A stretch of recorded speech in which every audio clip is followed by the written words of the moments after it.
ভাই আর আমার কথা শুনেন, আপনাকে আমার ভালো লাগছে, আমি এই জন্য দাম বলছি না, আমি বলতাম না সামনে ক্লিয়ার আপনার কাছে একটু বাড়ান, একটু বাড়িয়ে দেন, একটু বাড়ান। গোরকিলা টাকা হয়নি তাই কেটে বাড়িয়ে দেন, আপনার কি আমার কি আমি আপনার কাছে এত কথা বলা এতক্ষণ না না কথা আপনি তো একটাই কথা বলছেন যে বাড়িয়ে দেন, আর আমি বলছি যে আমার নাই এটা আমি আমি আপনার সারেন্ডার করে টাকা বের করছি।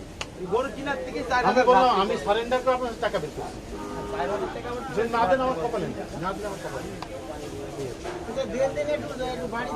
ভাই কইলাম আমি দিতাম, আমার হাসিলের টাকা হবে না। দেখতে পাচ্ছেন দরদাম হচ্ছে তুমুল।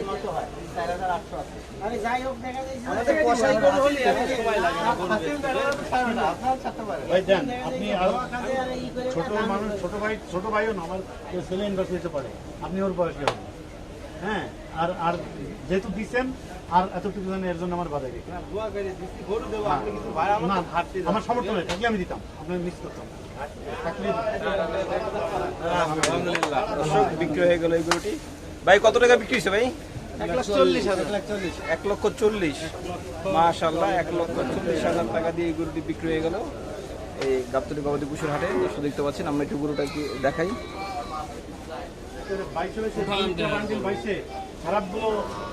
গরুটা একটু দর্শক, এই যে এই গরুটা বিক্রি হয়ে গেল 1,40,000 টাকা দিয়ে এই গাবতলী গরুর হাট থেকে।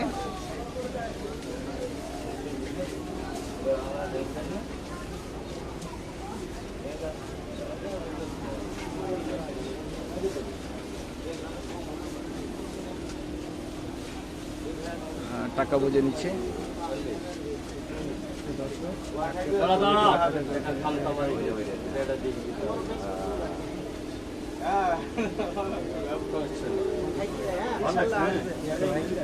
এখানে কি রেগুলার থাকেন না? আমার এখানে 12 মাস ব্যবসা, এই আমাদের মাহাজন বসে আছে। এটা আমার আব্বুরই ব্যবসা না, ওই বাসায় বাড়ি চলে যান।